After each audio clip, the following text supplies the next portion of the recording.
Hey traders, Todd Gordon here. Welcome to a free video update. Haven't done one in quite some time on the trade analysis side. I apologize.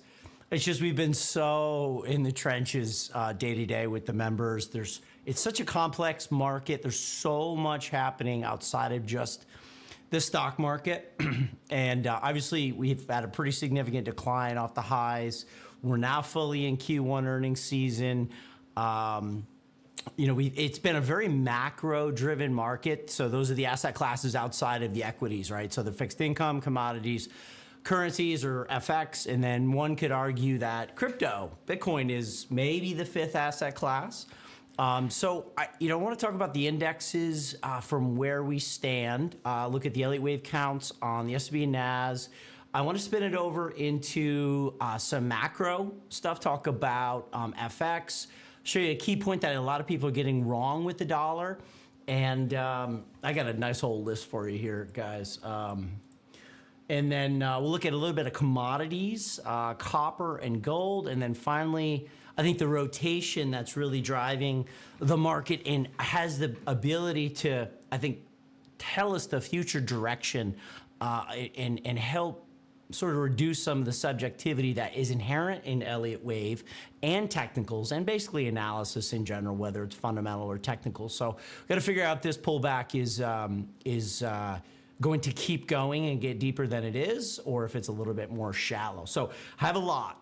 Okay, so we're gonna get this done, hopefully get you caught up. And then again, I'm sorry for not doing more free videos. It's just, I'm so ingrained and focused in the membership in markets and our wealth management. Like, I'm doing a lousy job marketing. So hopefully you find this healthy and helpful, I should say.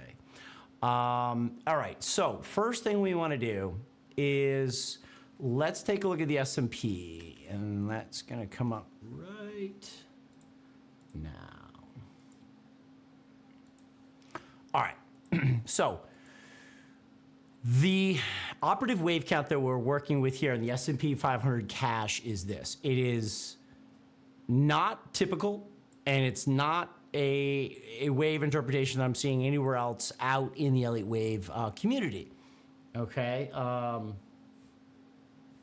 So what we're looking at here is the weekly chart, and the way I see it is this is wave one of the intermediate degree.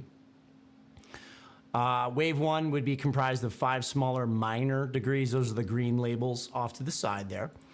Here's intermediate wave two, and intermediate wave two, this caused a lot of kind of confusion in not only the elite wave community, but the technical community. And my interpretation is something that's not very typical in that it is ABC down, all right? And then, you know, the market has the ability to start a new uptrend after an ABC. If not, it falls into complex status, which is the X wave connector.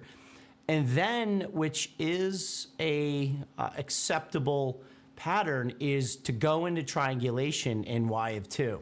So it's W connector X into triangle 2. Now, this solves a lot of issues that were sort of riddled, the riddling price action here at the end of 22 and early 23. All right, so if it is in fact a triangle with so much indecision in the market, minute wave 1 here, deep minute wave 2, rally up in 3, and now we are pulling back in 4. And as an aside, I was doing a fib class over the last couple months, and it's kind of interesting. The 1272, which is the square root of the golden ratio 1618, which is a key fib, nailed the top of the S&P. So you know the relationship is anything that originates at the 786 usually goes to the 1272. So that was a good example of that. So, you know, the question on the table is, are we moving lower in wave 4? And if we're moving lower in minute 4, then your typical wave 4 supports are 4v2, 4v3, and that's going to be as labeled 49.64 to 46.89. Okay. And, you know, obviously we have the old 2022 high at 48.18 standing by. You know, we don't have to pull back to it perfectly. and then rally. You know, we can dip back below, and these green clusters are your ideal wave 4 stopping points right here, 47.86 to 46.89. So I'm open. And listen, I'm not pounding the table on this count. There are too many possibilities that was created by this mess that was the market in 22 and 23. So many, you know, hotly contested opinions. We're going into a crash. We're going into a recession. Like it was bananas back then, right? And it kind of wreaked havoc on the price action and the price structure. Another interpretation that I'm looking at is over here in the NASDAQ. Now, the NASDAQ and the S&P don't square up that well. As we'll talk about in the video, you'll see the value growth rotation at the end of the video, and that's going to kind of explain the differing wave counts between the NASDAQ and the S&P. So same deal in the NASDAQ 100, intermediate, which is that blue, wave 1, intermediate 2, and then there are a few possibilities. I can't tell you exactly what the wave count is right now. If I could, I would tell you what the future holds, and we could all make billions of dollars, right, by getting the next trend direction. So for now, one of the counts that I'm looking at, one of my scenarios is this is a diagonal up in minor 1, setback in minor 2, and we are now moving higher in minor 3. Okay, this is pretty bullish. And I'll tell you what, right now, between the NASDAQ and the S&P, one of these two scenarios will not work. So I'm proceeding very cautiously here, okay? Because this one is more immediately bullish. The sell-off that we got is going to be over soon, and we're about to move up in 3 of 3. I have my doubts on that. I really have my doubts, okay? Another possibility is, in fact, maybe being that, you know, this was only a 618 projection of 3v1, and I'm sorry to hit you so hard with the Elliott wave stuff, but I mean, there's no other way to look at the market right now. We're only at a 61% 3v1, so 3 is really short compared to 1. So I'm very hesitant to take 3, put it here, and make that 4, and then move up right there. Okay, so we have to be eyes wide open right now. We have to be eyes wide open. Now, you know, could it be this is just a big three-way move and the market's going to get absolutely cracked? Yeah, anything's possible. The future's not written. The future's not written. And one of the main points of this video, and what we do every morning with the members is, you know, we focus in on, obviously, the technicals is what's going on. We focus on the news flow, earnings. We look at Fed policy. You know, we look at the economic data. But then, you know, we look at the forces that are outside the stock market that are driving it. And I'm a very big believer that you cannot do technicals of a market in isolation, especially when you're looking at the index level. You have to know if there's a correlation, if there's an outside force acting on your indexes. You have to know what it is, because right now the tail is definitely the stock indexes, and the dog is certainly fixed income, to a slightly lesser extent FX, and then commodities. Those guys are having a big outside influence on what's happening on stocks. No question about it. You know, and that's contrary to the Elliott wave community, that Elliott should be able to be done in a bubble. I fully disagree with that. Macro's having a big impact as to what's happening right now. All right, so let's flip over to yields quickly. So this is the U.S. 10-year yield, which long discussion. I have a lot of thoughts on this, but the 10-year yield on the surface going up, algos, headline readers are going to sell stocks because rates are going up. Okay, fine. So let's come back to that in a sec. We are we broke through 61% retracement of the 23 decline. All right, and then we rallied up to 786 and we failed. So 10-year yields are staying below 786. On the headline, on its face, when rates tick up, stocks are sold. That's how the algos go. But what they don't realize is if the 10-year yield goes up and the Fed, we know they're not cutting rates, hopefully they're not raising rates, that's going to leave the 2-year yield flat. And what that's going to do is that's going to uninvert or steepen the yield curve, get it out of inversion. And I think, as we discussed with the members, you know, once people realize what's actually happening by 10-year yields moving up, yield curve getting out of inversion, people might wake up one day and say, oh, that's a good thing. So it's people's reaction to the day-to-day, outside influences on the market that will help shape where equities go, right? So right now, people don't realize that if 10-year yields go up, yeah, I don't think if we're truly in an AI boom and we're in the next generation, tech with AI, if rates are at 4.5% or 5% or 5.25%, it's not going to change anything. It's not going to change anything, right? So 10-year yields are doing that. Okay, so yields are pushing off. That's a larger conversation. One of the big arguments that, again, headline readers, and I don't have this set up, I'll just pull this over. That's fine. I'll just talk about it, is the dollar. People are saying, and the headlines say, dollar strong, sell stocks. Now, the strength in the dollar is certainly a result of the move up in yields. Okay, look, the higher the U.S. yields are, or the fact that we're not cutting, leaves the FX markets focused on the dollar, moving out of like the euro, where they want to cut rates. Okay, so again, a lot of headline readers are saying, "Oh, dollar strength, sell stocks." You got to look behind the scenes on that. I used to trade for an FX hedge fund during the global financial crisis, so I kind of have a background in this. You have to look at which currency the dollar is rallying against, and this is key. So this is a percent change. Let's go from right here, percent change from this bar. So this is for 2024. So in green is the dollar, okay? Green is the dollar. If the dollar's up, which it is, by about 3%, these currencies, which are kind of clustered in here, sterling, euro, Canada, Aussie, yen, and Swiss franc, where's the dollar strength focused?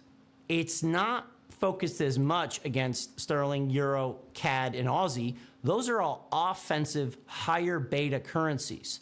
The strength in the dollar or weakness in foreign exchange is focused on Swiss and yen, which any FX trader knows those are what they call funding currencies. Those are safety currencies, okay?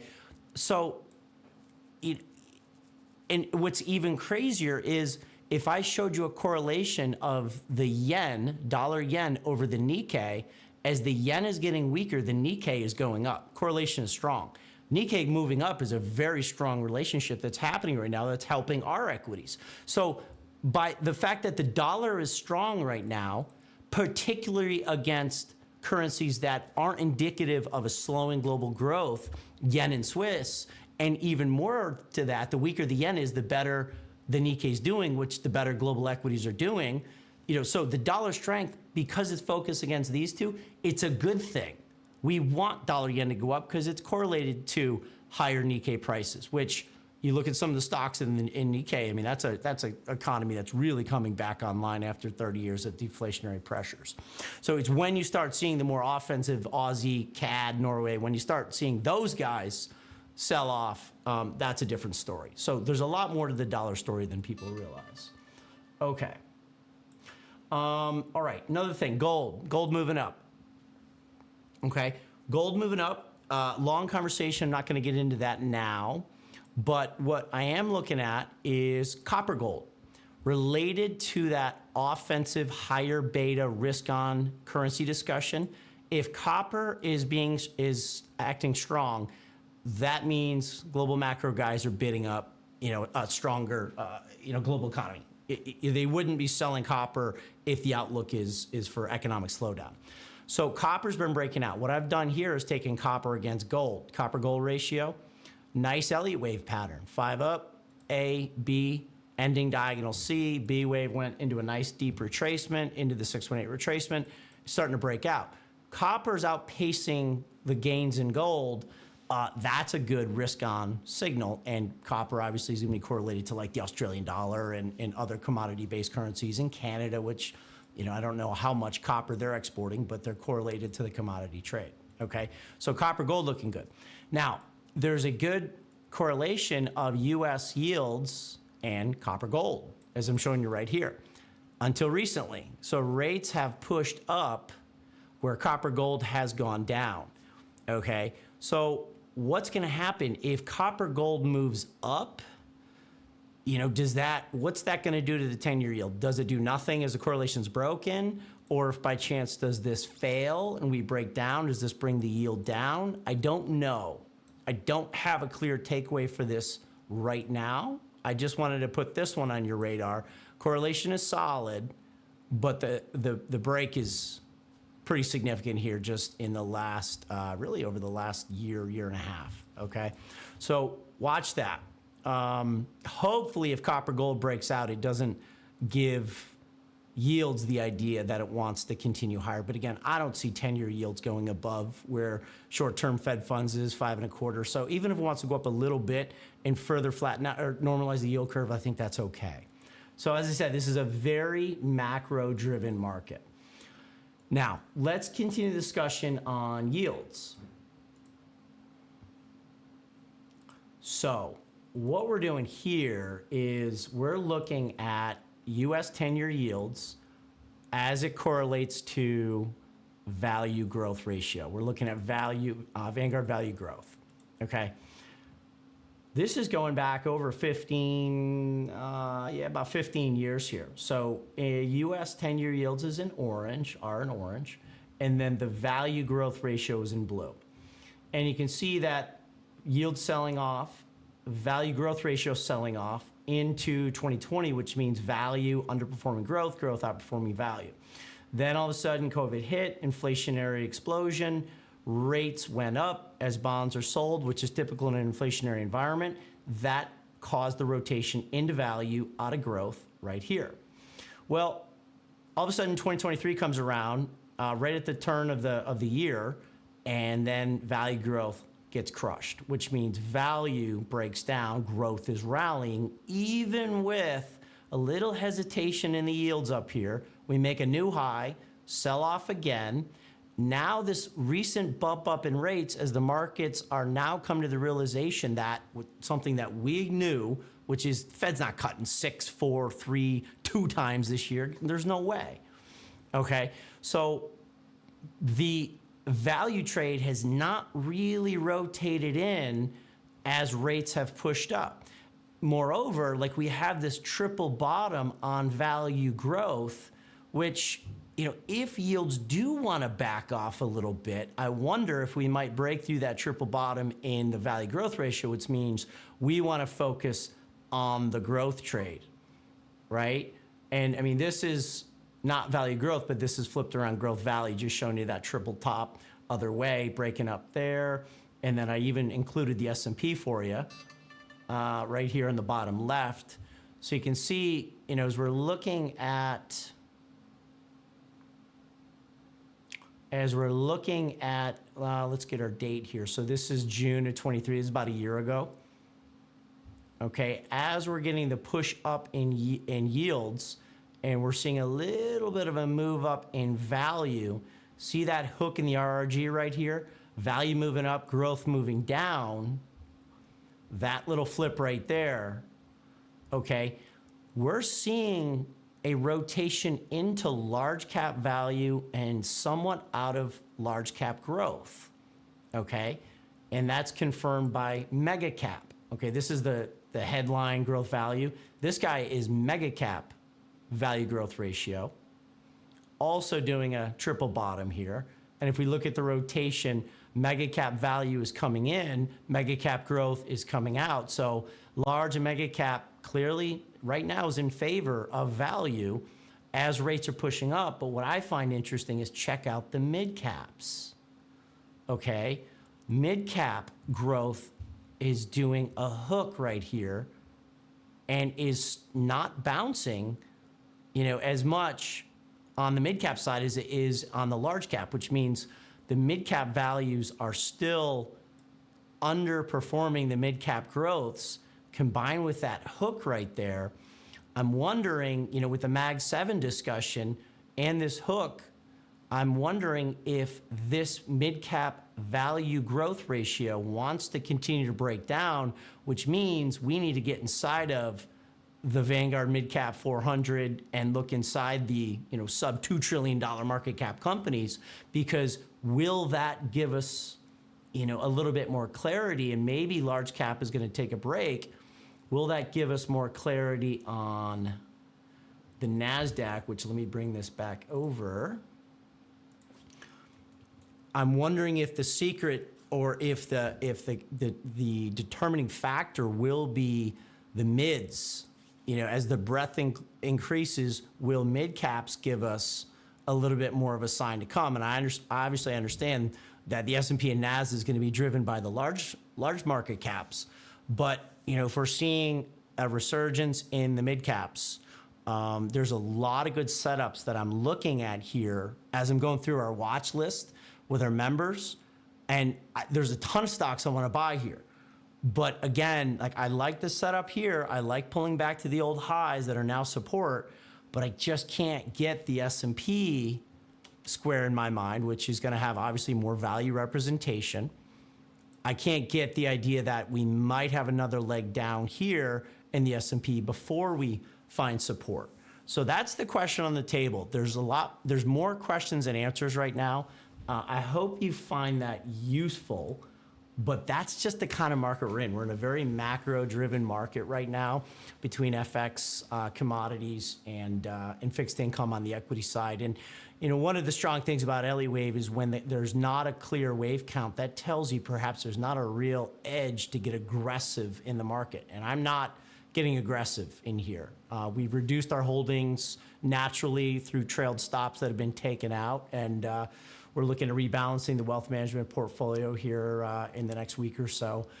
So I'm watching closely. I just wanted to share that with you. And I'm not a guy who will get on here and say, here's your free market 3-minute video. Here's exactly what's happening. Here's what you need to do to make money. You got to love the pursuit and the process, and wake up hungry every day. This market's it's got a lot of hidden twists and turns in it. So we're going to try to navigate through and figure out the path forward. So hopefully that helps, guys. Have a great, it's Tuesday, kids' first baseball game tonight. So we'll leave it there. Have a good one. Check us out at tradinganalysis.com.